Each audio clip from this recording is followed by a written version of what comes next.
RTI సమాచార హక్కు చట్టం గురించి ఈ ఓరియంటేషన్ ప్రోగ్రామ్కి విచ్చేసిన మన ముఖ్య అతిథిగా విచ్చేసిన Telangana state information commissioner Shankar Naik garu, అట్లానే నాతో పాటు ఈ కార్యక్రమంలో పాల్గొన్నటువంటి additional collector local bodies Snehalatha garu, additional collector Masudan గారు, డిఆర్ఓ శిరీష గారు, అట్లానే అందరి జిల్లా అధికారులు, పబ్లిక్ ఇన్ఫర్మేషన్ ఆఫీసర్స్ అందరికి కూడా పేరు పేరు నమస్కారాలు.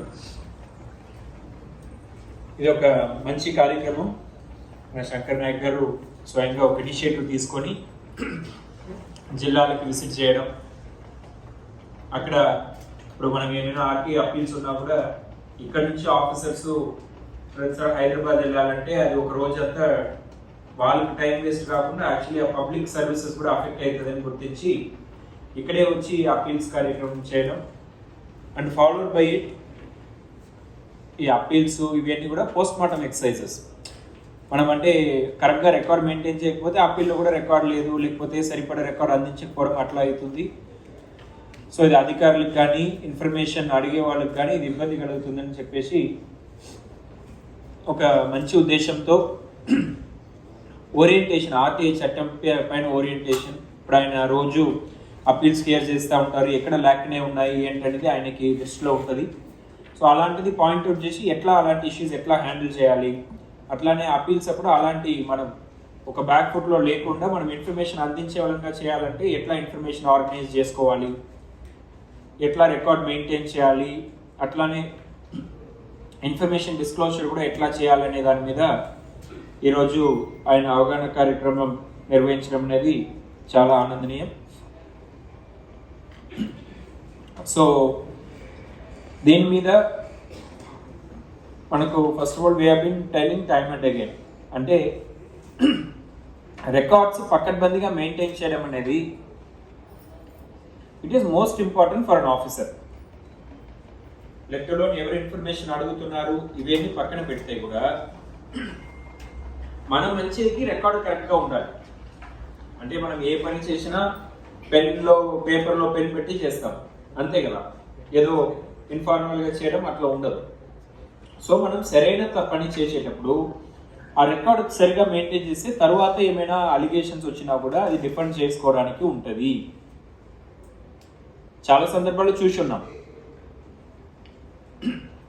కొన్ని కేసెస్లో ఆఫీసర్ ఉన్నప్పుడు దాకా ఏం కాదు,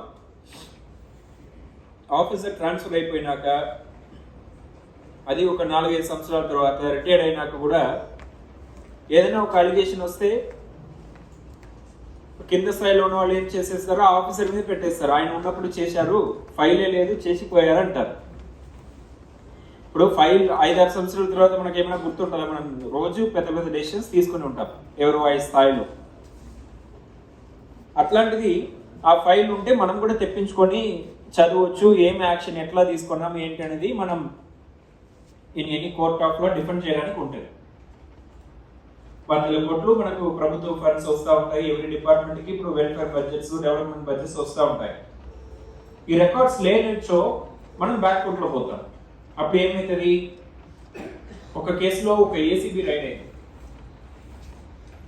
విజిలెన్స్ కూడా కాదు, డైరెక్ట్ ఏసీబీ రైడ్. ఎవరో కంప్లైంట్ పెట్టారో ఆఫీస్కి వచ్చారు, వచ్చి ఇది ఎట్లా అయిందని చూస్తే ఆఫీస్ ఇచ్చిన ప్రొసీడింగ్స్ మాత్రం ఉన్నాయి, నోట్ ఫైల్ లేదు. ఆఫీసర్ కూడా డైరెక్ట్ ప్రొసీడింగ్ ఇవ్వరు కదా, కింద నుంచి ఏదైనా నోట్ రన్ అయి ఉంటుంది, రిపోర్ట్ ఫీల్డ్ నుంచి వచ్చి ఉంటుంది, ఇలాంటివి ఉంటాయి. అవి ఏం లేవు, ఆ ప్రొసీడింగ్ మాత్రం ఉంది, మీతోని ఫైల్ నుంచి తీసేశారనమాట. డైరెక్ట్ ప్రొసీడింగే ఉన్నాయి, ఆయనే ఇచ్చుకున్నారు స్వయంగా. ఎవరు నోట్ సర్క్యులేట్ చేయలేదు, ఎవరి కింద వాళ్ళ నుంచి రిపోర్ట్ రాలేదని చెప్పేసి మొత్తం ఆయన మీద నెట్టేసి ఆయన జైలుకి కూడా పోయే పరిస్థితి. చాలా సందర్భాల్లో విజిలెన్స్ కేసెస్ వచ్చినప్పుడు కూడా ఆఫీసర్